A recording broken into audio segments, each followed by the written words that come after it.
Greetings, I am Jim. And I am Sean, and we welcome you to our podcast. Our goal is to entertain you with our discussions about RPG, fantasy, and everything in between. Come sit by the fire. You're safe here. We'll keep watch.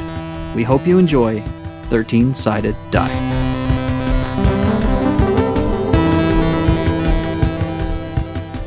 Level 3, Episode 20, live at AärdCON. Wow, Jim and I are so excited for this new episode. Not only do we level up, but we recorded the show live at the RPG gathering AärdCON. Come listen to Chris, our lore master, keep us on track. In the second part of this episode, we'll get some of the band back together and reflect on how the event went. And now, I am so excited to say these next words. 13-Sided Die was taped in front of a live audience.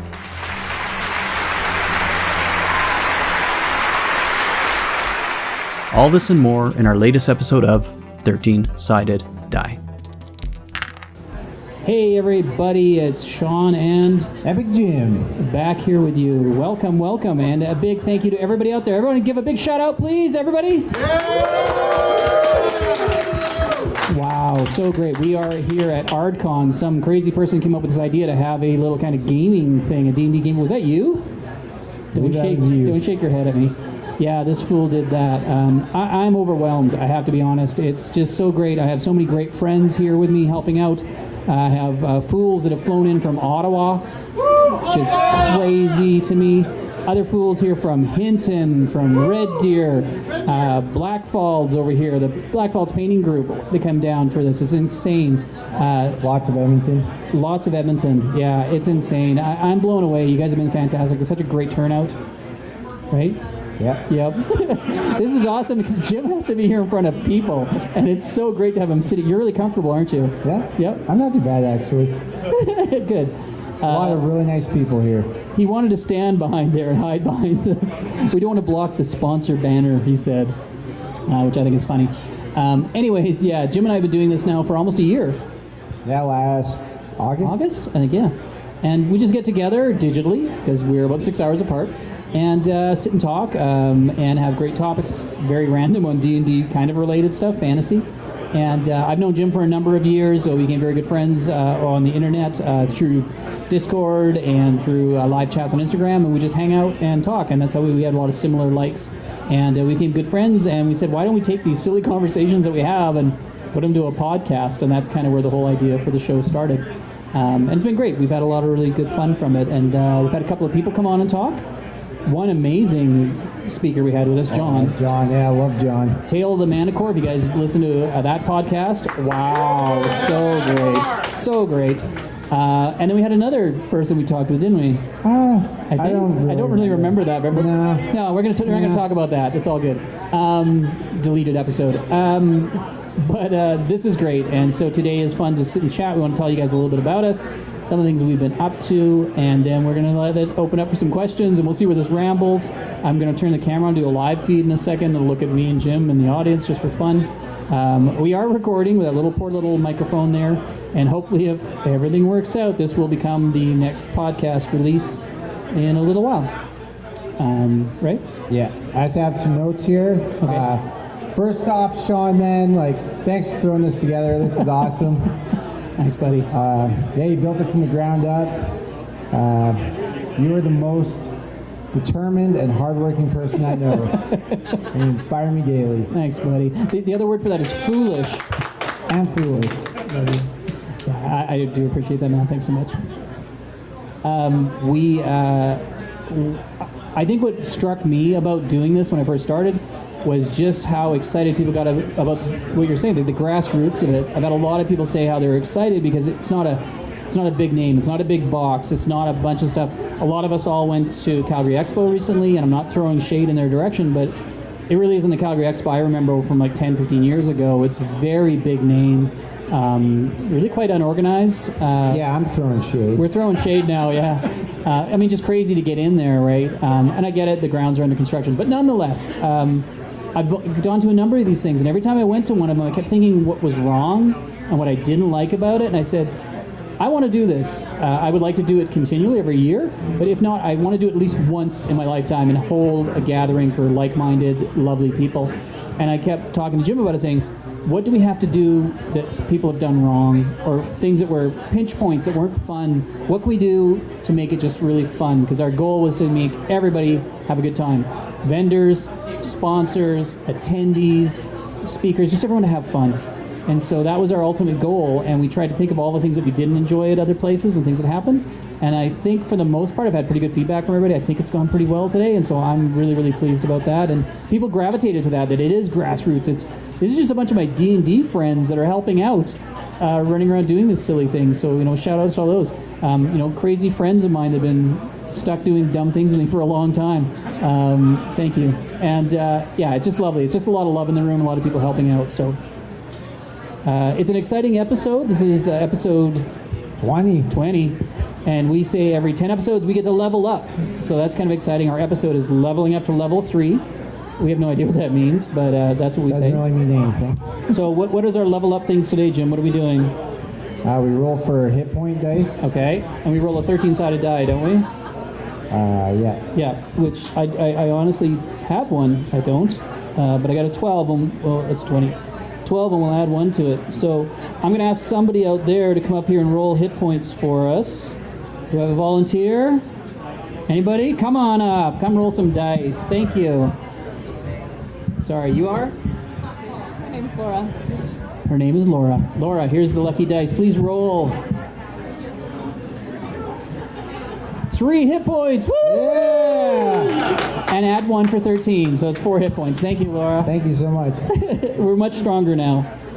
What's our other thing? And now we got to roll on a D100 table for a skill that we get. Skill. Okay, I have 110, so we'll have to roll it twice. Who's going to roll? Somebody, anybody? Right here. Please roll once. Oh, it's 9, so it's 90. Roll again, please. 90. That's 100, isn't it? Because 90 and 10. There's a big argument. Do we even want to go down this road? Because there's a big argument with that. Some people say 0, 0 is 100. Yeah. Other people say, think about it. A 9 on the first dice is 90. That's 90. A 0 on the second dice is 10. Add them together, that's 100.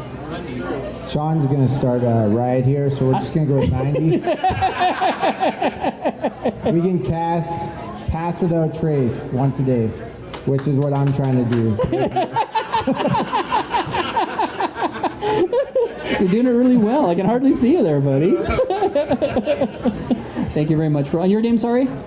Tim. Oh, I think Tim. I've never met that man in my life. Is that a plant? Is that a plant in the audience? Oh, my word. Thank you, Tim. That was a rigged dice roll. I just met Tim a few minutes ago. It was really cool. We're over at my booth there. We got to talk. Oh, yeah, we're childhood friends. And I'm telling him all about, I made this thing for a guy named the Viking over there, Epic Jim, and he's very, very nice to me. And he's like, oh, yeah, that's really cool. I said, and then I got this, and then I, foolishly, Joe Manganello saw what I did and asked if I could make him one. He said, oh, that's really nice. He's just playing along with me. And he's like, oh, it was about 5 minutes ago. I actually know Jim. We grew up together. Like, oh, okay, that's awesome. Nice to meet you, Tim. A lovely person. He didn't make fun of me. He was very nice. That's good. You have a lot of friends. I have some. Every time I go somewhere with this guy, there's like, oh, someone knows Jim. Someone knows Jim. That's awesome. So anyways, this is basically what we do. What did we do last episode? Was it the new movie? Dungeons & Dragons movie? Was that last episode? No. No. You gotta ask. Chris is here. Chris is our lore master. Was it high-level characters? Oh, that's right. High-level characters. Yeah. Whose podcast is this? Yeah. We should have Chris's name on it. Yeah. That's right. We did high-level Chris. characters. That was actually pretty fun. Yeah, high-level characters are tough. So, anyways, we're available on all podcast platforms. You can find us at search 13-sided die. And if you want to ask a question or send us a message, you can do that too. Can you do it without your piece of paper? Yeah. Crystal Ball at 13sidedie.com. Look at that. He didn't even have a cheat sheet. That's amazing. Only took me about a year to memorize that.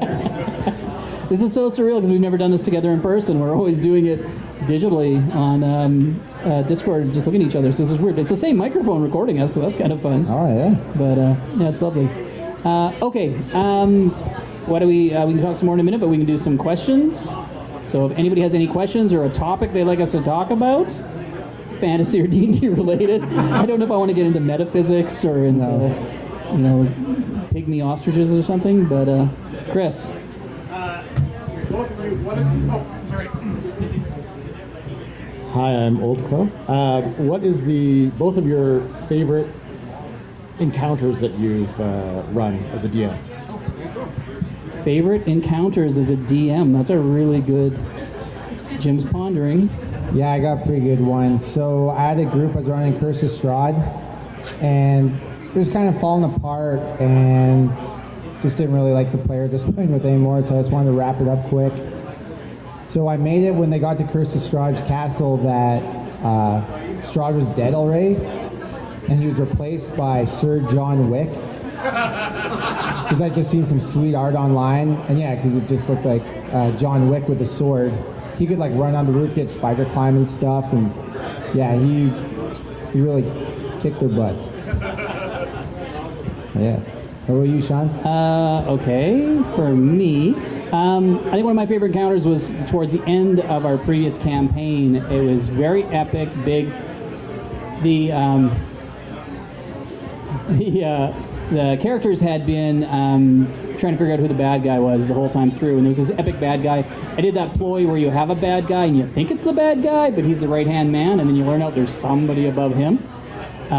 It turned out that in the end, the person that was above him was the emperor that had been kidnapped, and they thought the whole time they were trying to search for this guy to find him, to save him, and it turns out he was the bad guy. So it was this really neat twist. None of the players saw it coming, which was a lot of fun. And one of the big NPCs in the campaign, who had helped him all the way through, got pulled into a void. I kind of had a wall breakaway that I pulled the foam away, and inside it was a iPhone stuck in there that had a spinning vortex, and a big arm came out and yanked her and pulled her into the void. And that was a setup so that, I mean, we played that like 6 years ago or something. The setup is that sometime in the future, high-level characters, we'll have that group come together and bring their old characters, level them up 3 or 4 more levels, and go in and get that NPC and help, and this kind of thing. So it was just, it was thought out over a long period of time because it was the climax of the game, but it was a lot of fun. So, excellent question, Chris. Thank you. Yeah, excellent question. All right. Who else has a question out there?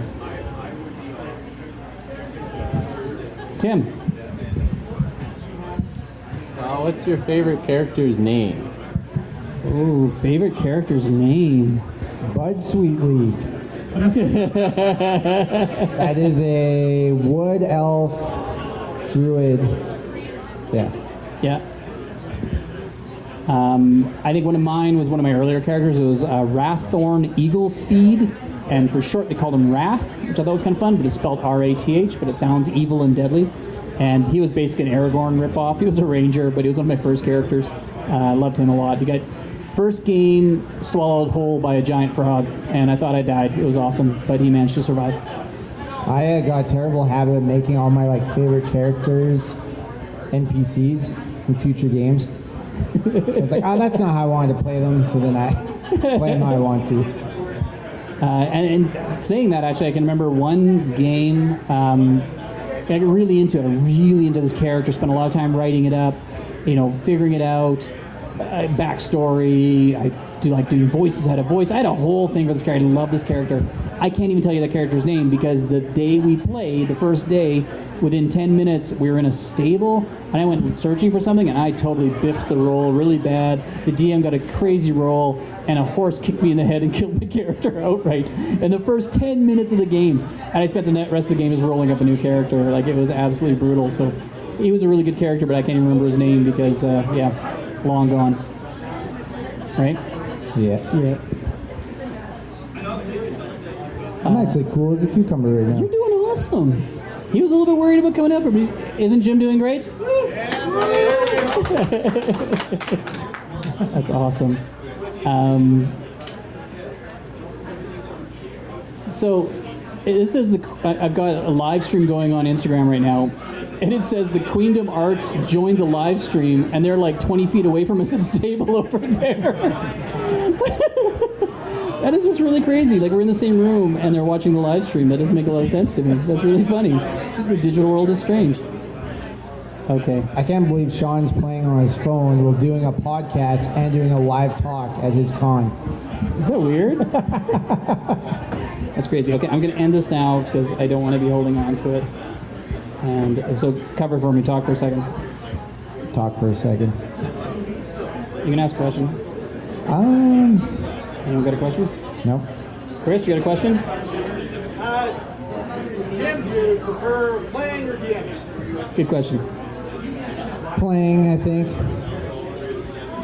DM's good too. That's 50-50, you know. It's better. I hate DM prep though. As I Sorry, think we keep all going. do. You're doing good. Almost done. Don't worry, he'll edit this out. What's your favorite dessert? Question here. What was the most satisfying PK you've ever had? Party kill.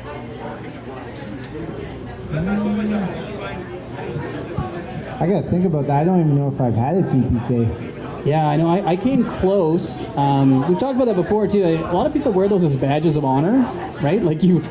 I've talked to people and they're like, yeah, man, I've wiped out my party like 4 times. It's like, really? You're the DM. You have ultimate power. You can do it. It's not hard to wipe a party out. It's like there's a meteor shower. The whole mountain collapses on him. It's not hard to kill your players. I think death in the game though is important, and I don't say I wouldn't pull punches. Like if it's something that's going to happen, and something's going to happen. A DM that goes hunting for his players, like to me, that's always the big thing. Some people who get into the game think of the game as a conflict between players and DM, and I've totally never seen that. I always see it as it's the job of the DM to get those players through this crazy obstacle with all fraught with dangers and stuff and learn things, and to try and get them out on the other side. And sadly, if a couple fall by the wayside on the way through, that's the way things work. But it's not your job to just take them out and annihilate them. Whew, that's hard at this time of day. It's your job to, again, make sure everyone has fun. And so, I don't think I've ever done a TBK. Yeah, I think I have done one, and it was with Tim at Comic-Con. I ran a one-shot. I was playing with a bunch of players that don't play D&D, so they were really dicking around and doing stuff they probably shouldn't have. And they ended up getting thumped on by a bunch of giants. I see that. Yeah. That makes sense. And it was very satisfying as a DM because they weren't doing what I wanted to, and they paid the price. Chris, was there a TPK in order today in your game? Did you see one coming? No, I fear I underpowered. Did you? Yeah. Old Crow DM here, Chris, ran the first D&D game down there, which is fantastic, earlier in the day. I was so excited that people did sign up and come to that because we were just never quite sure how it was going to go, and those people signed up right away. And then our good friend Russ, who's out there somewhere, I think he's still going with his game, which is crazy. That started at 3, right? Oh yeah, so he's supposed to be done in 5. Yeah, okay, so that's totally fine. 2 hours. So yeah, we did a couple 2-hour one-shots, which has been fantastic. So yeah, it's really cool. Let's just say there's a lot of amazing vendors here. Oh my word. All of them. Yeah. I can't believe we reached out to a bunch of people, and a bunch of people came, and it's amazing work in this building, isn't it? Like, it's absolutely stunning. I haven't done any shopping yet. You've not done so shopping? Right after this podcast, right before Mike's talk, I'm doing the speed run to spend all the money I got in my wallet. There you go, vendors. If you heard that, Jim has money in his pocket and will be visiting you. It's fantastic. Yeah, it's really good, really amazing, and like we've had amazing sponsors too. Like I'm so blown away with the sponsors. Century Box is amazing. The Tabletop Cafe down there, they're still running. Yeah, big shout out to Tabletop Cafe. Yeah. If you guys haven't had a chance to go down, they're playing a D&D version light. You just sit down. They're running a couple of games an hour, so not very long, and it's a kind of a light version of it. If you've never played before, it's a great entry point to try it out. Super nice people. Solomon's amazing, and they have an amazing cafe here in Calgary where it's a total gaming cafe, and they do D&D nights and all that kind of stuff. So that's fantastic. So And no one else can see the sponsors because we're sitting in front of them. oh, that's too bad. Yeah, there you go. Totally. Yeah. Kamikaze, they're an amazing comic shop here in Calgary, and they were great. They gave us a bunch of stuff for sponsoring. They were super fantastic. I can also read on here. We had PM Hobbycraft, which is great, amazing crafting. Yeah, Wayward Brother Tattoos. So big round of applause for Mike. You guys ever looking for a tattoo, head up to Edmonton or wait here in Calgary, and sometimes he comes down. Mike was tattooing up a storm yesterday when he came down. Mike's such a talented artist. You'll get to hear from him in a little bit.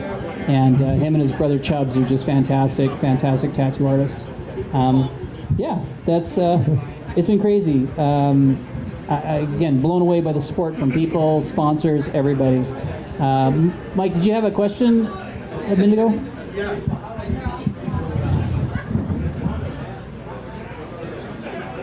Have you ever run a campaign where you've had to use a level cap that wasn't a one-shot? Ever run a campaign when you had to use a level cap that wasn't a one-shot? No, I go pretty nilly-willy with my levels. I like to really beef up my players. Yeah, we have an interesting thing happening in our game right now. My son Connor, we had this weird thing happen. He wound up fighting a agent of death type of thing, and right before it happened, they're in the realm of a god, basically, because something had happened. This cowboy had a demigod as a girlfriend was the play when we brought Jim into the game, which was funny. Not my idea. And he wanted to go get his stuff because he broke up with his ex-girlfriend who was a demigod. And so they were in this kind of demigod astral plane type thing, and weird stuff happened, and they found a deck of many things, of course, and they started pulling cards from it. And any of you not familiar, a deck of many things can be very good or very bad. And Connor pulled something. He wound up going up 3 or 4 levels like that, and he got this crazy cloak that had all the... It was insane. His character's so beefy right now, it is just going to mess with my world when we play, because he's like leapfrog 4 or 5 levels above everybody, which is crazy. I like that Sean's playing it off like, oh, they found this deck of many things, and like, what the heck? Yeah, you put that in there. You're the DM. That is, who knew? You know, who knew? And then one of our characters in the beginning of that campaign a few years ago, they were playing kind of a samurai type character, which is really cool. And they're very strict by the rules, by their code, as a samurai would be. And they come across, they were gifted this house, and it turns out there's some squatters in the house, and the squatters are thieves. He finds out they're thieves. Basically, everyone's just ready to kick them out, get rid of them. And then he's talking to get ready to go, and he goes, and you guys are thieves. Like, yep, okay. And he just slits the throat of one right there, like just kills him. I'm like, whoa. And I'm like, no, it's not evil, because they're criminals. He's lawful, they're bad. Okay, he just killed this person. And there's just like, whoa. But the repercussions were huge. It turns out it's a big member of the Thieves Guild. Turns out to be the head of the Thieves Guild. It was his girlfriend. All this stuff stumbles into play. I wind up send assassins to come and attack this character. In my brain, as a dumb DM, I'm thinking it's just going to be this little encounter. They're going to go in, make some noise. You know, he's going to get hurt a bit. Everyone in the house is going to hear. There's going to be a combat. It's going to lead to what happened next. He biffs his rolls so huge. I roll nat 20s. I kill him. We talked about death of characters. I assassinate him on the spot. This is our 3rd or 4th game, and everyone's like, what? It's just like, what? One of the main characters just died? It was crazy. So him and I talked about it, and they were going to resurrect him. And they went to the church next door, and one of the characters begged the church, would you please do this? I will have tithes to you for the rest of my life. It was a beautiful moment. They brought the dead character there, and in my game, when you die, everyone leaves the room, and if they're going to resurrect you, you leave the room, and I sit there and talk with them, and it's kind of stolen from Critical Role, yes, but I say to them, do you want to come back? You're going to get called, the tether's going to pull you back, the clerics are going to try and restore you, but do you want to come back? Want to continue? And so they resurrected him, and Kyle's like, no, I think that's really cool. 3 games in and he's dead. That's a really neat story. Let's do it. I don't want to come back. Everyone in the game is like, what? Because then they come in and they do the resurrection, and I'm like, nothing happens. Like, what do you mean nothing happens? Do it again! They're freaking out, and no, he doesn't come back. So then for a while, Kyle played this little fun character, and it was, for like 10 games, it was an off-throw character, a little hobbit monk. It was hilarious, and he had so much fun because it was a giggle character. It wasn't important, because the plan was to bring his character that died, his father, back to claim his son's body, who's even a bigger samurai. And no one knew this in the game. So Kyle's playing this other little hobbit, and it's really fun. And then I introduce, and this senior samurai comes in with an entourage, like a whole riding party. It was epic, it was amazing. Everyone's like, what's going on? And they introduce who he is, and they're like, oh my goodness. And they're like, oh no, Hayase died. We got to tell the dad, like, I know he died. I'm here to claim the body. And I said, okay. And at that moment I said, Kyle, can you introduce yourself? And then he starts talking as this new character. Everyone's like, what? I thought you were this hobbit. And for a little bit, Kyle's playing both characters.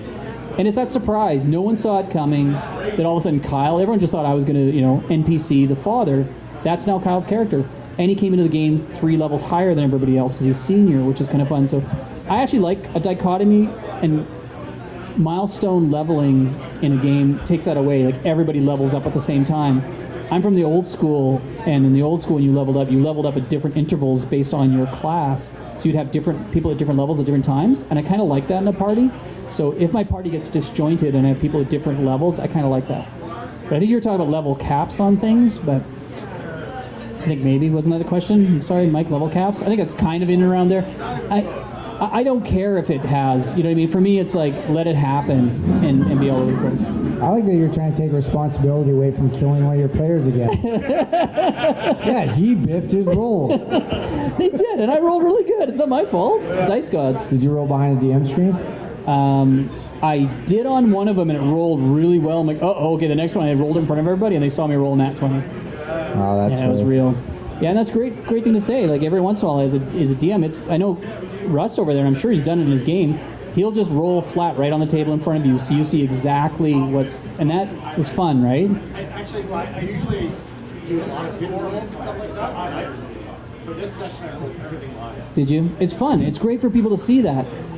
It can give things away as a DM because we'll be like, okay, as soon as they see it's a 17 and I have to add 5 to it, they know that I've got a +5. Like, so you feel weird as a DM about that. But you shouldn't. It's fun to let them see the roll and have the feeling from it. And they then have the excitement if it's high or low too, right? Which is really cool. Great question. Yeah, we kind of meandered all over the place on that question, but it was a great question. And that's totally cool. Morgan, do you have a question? How's that mini going? I love that Morgan's still painting. I just like while I'm here. Yeah, paint. Totally. I love it. What was your favorite part about that time that you played a pirate for the game that Connor was doing? Question was, my son was running a campaign, kind of a fun little game, and he asked me to come in, and we did one of those things too, where I just kind of came into the game and freaked everybody out because they didn't know I was going to play, which is fun, and I got to play a pirate, and yes, I do like pirates. I played it as one of the new classes that Matt added from Critical Role, the Blood Hunter, and I hadn't played one of those before, and that was actually a really fun character to play. I really enjoyed that class as a Blood Hunter, and it seemed as a pirate very fitting that, you know, you gash yourself and use that blood to do cool things and maledicts and stuff. It was kind of neat. And it was fun to come in, and which is kind of what Jim happened in our game. It's neat to come in as that character a little later in the game. You know, they've already been playing, they already know themselves, and you get injected into it. It creates a really neat dynamic, and it's kind of really fun. So if you ever want to spice up your game, even if you only do it for a couple of games, invite somebody in. And don't tell anyone it's happening. Try and surprise them if you can. But also, anyone that haven't heard how Sean did it, he had me in the background waiting, so I was watching them play their game online. Like, they didn't know I was there, so I had him was as a mic. watching them like a creep. Because we do all our games over Discord, and I record the games so I don't have to take notes. And I just put Jim as mic 2, and if anyone asks, I just say I'm trying out a new mic. So he's in the background. For an entire session. They didn't get to him. Because they do like a halfway point, you know, like the break or whatever. So they do 2 hours of break. He's like, yeah, hopefully they get you in after this. And I'm like, yeah, it's all good. And I watched them play D&D for 4 hours, and none of those people have ever met me. I was like, cool, I am such a creep. Just sitting back there watching, no one knowing. That was awesome. And then it was next game they found his character then was They did freak out. It was awesome, the reveal, but I felt very creepy. Yeah, it's really fun to do that. It was really funny. You were sitting there for that long. I loved it. Awesome. Keith, you're a non-player. Would you have a question? This is my good friend Keith.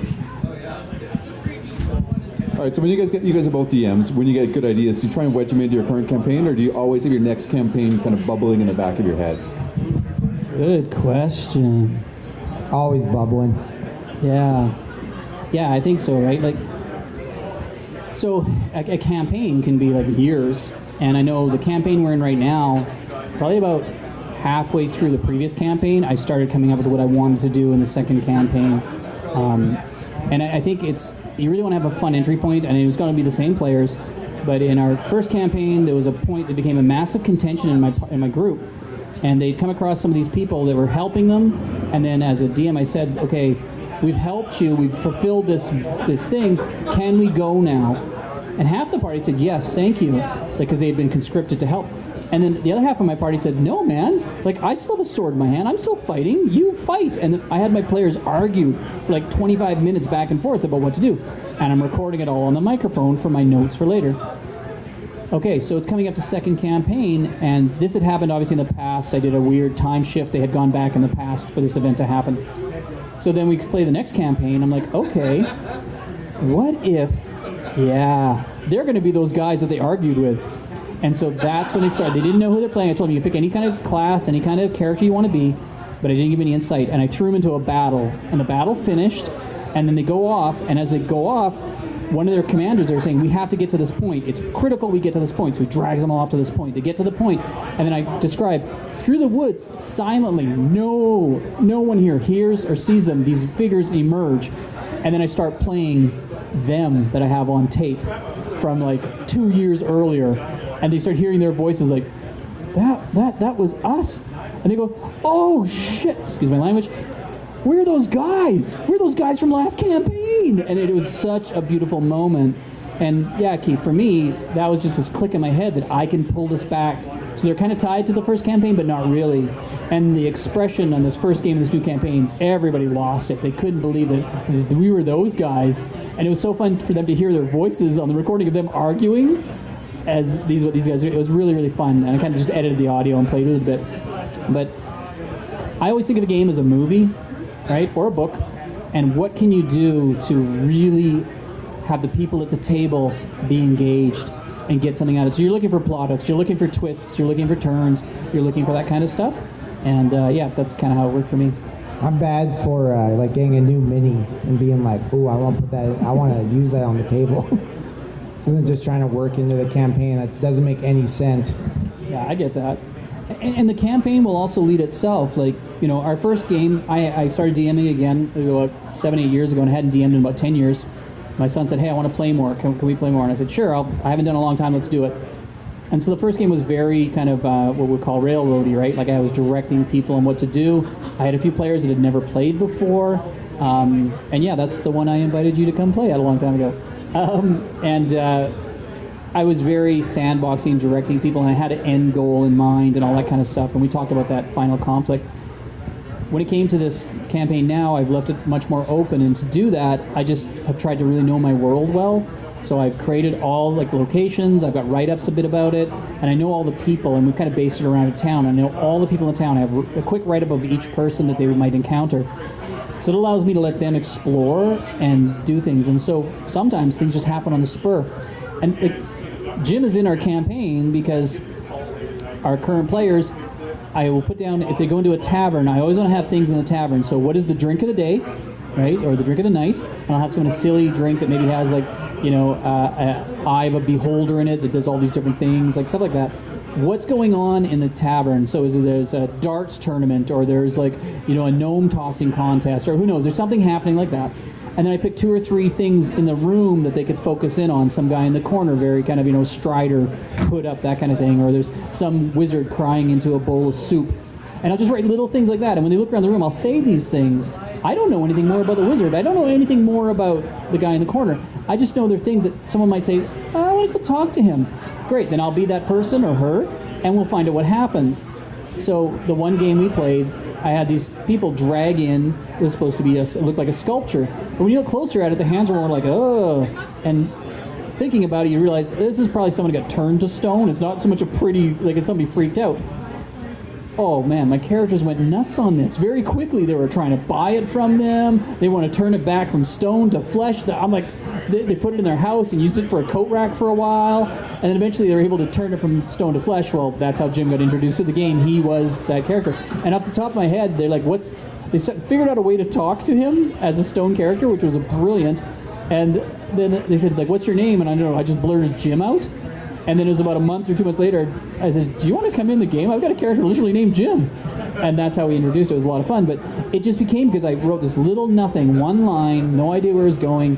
They bid on it, and we played a lot of that night just about this crazy stone sculpture, and it became a whole thing. So you just throw stuff out there. You don't need to write it all. Your players, as a group, will have an amazing imagination and things that they want to do, right? And if you're open to go with them, you could get crazy things, exciting fun things that happen. Yeah, don't be a DM that, like, it's just not your story. If the players want to do something, go with that story, because they'll have more 100%. fun and you'll have more fun running that game. Right? Yeah, Jim's 100% right on that. If you direct it constantly, you're just putting walls up around stuff, and it's your vision. If you can open that up and allow it to be everybody's vision, it's always so much better. I have some of the best things that have happened in our games because one of my players had said something, and I'm like, oh, I never would have thought of that. That is the coolest thing. That's where we're going. And just do it on the spot. Be very willing to go with it. You don't have to tell anyone that's not what the plan was, or that's what you just go with it, right? And just have fun. It's so crucial, right? Yep. Yep. Anybody else have a question? What do you think of DMs using chat GTP? Oh, that's a really, really good question, Tim. The question was, what do we think about DMs using chat GPT? God, I can never remember those 3 letters. So any of you not aware of that, which I'm probably sure are, it's an AI system that you can punch stuff in, it can spit you stuff back. I'm not going to say this. A person that I know was able to use it to write code to put something onto a website, a widget that did things like within minutes. They didn't have to get a programmer to go and write it. They actually wrote it through this thing. It's what this thing is going to revolutionize our world. We have to be, I would say, be familiar with it. You may not have to use it, but get to know it because it's going to be around and it's going to change everything. Skynet. Yeah, it's the beginning of Terminator, but it's all good. Don't worry. The robots are very friendly and nice. But yeah, I think what you're seeing is a lot of people in marketing using it to write marketing spiel and then tweaking and editing it. So I haven't played with it that much yet. I think as a basis for gaming, I think it'd be phenomenal to use for description, right? For me, that's one of the hardest things. I know what it looks like in my brain. I'm not a writer. I'm a dumb artist. I can draw you a picture of it, but I have a hard time writing it. I think being able to explain it to the thing and say, write me a paragraph about blah, blah, and have it spit back, it's a beautiful sunny day walking through the lovely hills of the, like that kind of thing. I think it could write really good filler text for you on description of things. That's one thing for sure. You could actually get it to write a whole campaign. Like I guarantee you could program it enough with your words that you put into it to get it to write you a bunch of stuff. I don't know how much I'd want to do that, but I think it'd be a great tool for descriptions of things, maybe asking it to come up with an encounter and see what it comes up with. What are your thoughts? I think we should do a whole episode about Try this. it. That would be fun. Chat GPT, because I've used it for DM stuff. Have you? It's Yeah? amazing. It's a good success? Yeah, and then we can talk about AI, like pictures and stuff too, what we feel about Yeah. that for DMs. Yeah, Jim and I got really excited about that when that, about 6-8 months ago, when that really kind of hit, when it was the generated artwork. Mid-Journey, I think. Mid-Journey, yeah. And I played with it a little bit. I know you were really working with it. I like to show pictures of what people are encountering, be it people or environments. So I'm raping and pillaging the internet looking for artwork to do that, and that can take a lot of time. To be able to sit there and just say, I want it to look like this and explain it and have it generate a character back to you that I can just show the group, this is who you're facing or this is the scary environment, that's really cool. I think that's a great use of the AI Mid-Journey. Yeah, so we give it 2 thumbs up to our robot overlords. Yeah, 2 mechanical thumbs up. That's crazy. And yeah, I think it, like I mentioned, I would just say to everybody, try and get familiar with it because it's going to be around and it's going to change a lot of things. I don't think it's going to, hopefully it won't take over the world, but it's going to change the way we do things and it's going to alter jobs and such. So the more you know about it, the less chance you'll be the job gone. You'll be the one who will be working the system type of deal. That's a great question. Great question. Cool. It's almost 5 o'clock. We're going to do Mike's talk here in a minute. And yeah, anything else we want to chat about, or are we getting close to calling her? Oh, Chris. You guys are going to do a fantasy factoid, right? I don't do we have a fantasy factoid. AärdCON was started in 2023 There you go. Anything in else? Calgary, Alberta. Fantasy factoid. There you And next go. year, it will be 3 days long. Ooh. Good job. 3 days. A lot of people today have said, thank you, and they said, like, I can't wait till next year. And a lot of my knee-jerk is there is no next year. Like, when I came here this morning, I was exhausted, and I'm like, there is not going to be next year. I can't believe the pouring of love, and just everyone's so amazing. Were you seriously watching the live stream from over there? That was awesome. Yeah. And I can't believe the amount of people that came through the door today. Unbelievable. Like Mike was saying a while ago, how many great conversations did you have today with so many great people, right? So many. So yeah, I could certainly see us doing this again next year. I might enlist a few to help me earlier as opposed to later, which would be fun. But yeah, no, incredible. So I could certainly see that. Yeah, I wrote this little thing here. I just want to say, I find like this is so important, this con, and just fantasy to me in general. The older I get, the more important fantasy tends to be for me. The greatest quote I've ever heard is, "Fairy tales are more than true, not because they tell us dragons exist, but because they tell us dragons can be beaten." I feel like the heroic stories that we tell, and just it gives people laughter and hope and lets them grieve things that they've lost and experience like every emotion you can think of, and just in a safe and positive way. So I kind of feel like I owe my life to fantasy. So That's awesome. just want to thank all the epic adventurers for coming out. Yeah, that's beautiful, Jim. A few of you earlier heard me when I did my talk. I called out to my friend Chris, who was here. And Chris is the younger brother to John, and John is my buddy I've known since high school. We graduated together. Chris is a year younger. We started playing this silly game back in high school, and those two fools, we still get together and play 40 years later. I don't know how many campaigns we've gone through, and we've gone from old D&D to MERP, Middle Earth role-playing, through to D&D now. My son has grown up and played in it, and Chris's son has grown up and played in it, and we've had lots of friends over the years come and go. I've played. I got really emotional when I called Chris out. It really hit me hard. Just knowing this guy for so long, seeing him here, which was just beautiful, it just really warmed my heart. And just thinking about how this game is so much more than the dice and the game. It's about these relationships. It's about these people. I don't know anybody else from high school. I have not seen any of my high school friends in a bazillion years, but I see these fools frequently, and it's beautiful. And the first hour is how you doing and talking, and just, and it's that relationship. And so, yeah, I think that's the biggest thing about this. It's just the people. I look out here and I see all these faces of people that I know, new people that I've met, people that I've known for a long time, and that they are just from this silly fantasy world that we're in, and these beautiful friendships that have happened from it. COVID was a tough time for everybody, but in some ways you actually I found I met more people during COVID online, and there's a few people here today that I got to meet in person for the first time, and we've known each other for a couple of years online, and that's really cool. So I completely echo what you're saying, Jim. It's massive, it means a lot, and yeah, it's a very beautiful thing. Yeah, fantasy is the best genre, by far. Awesome. Anything else? No, I think that's it. Chris, you got any last words you want to say? No. I'm at a loss for words. Like I said, I just want to say thank you to everybody out there. We're going to having Mike do his talk in a couple of minutes about art. So please stick around and listen to that. If you have any questions, flag down anyone with an orange lanyard and they can help you out. And I think we're going to wrap up the show here. Pleasure, buddy. Thank you, buddy. As always, it's so great to do in person. Love you. Thanks, everybody.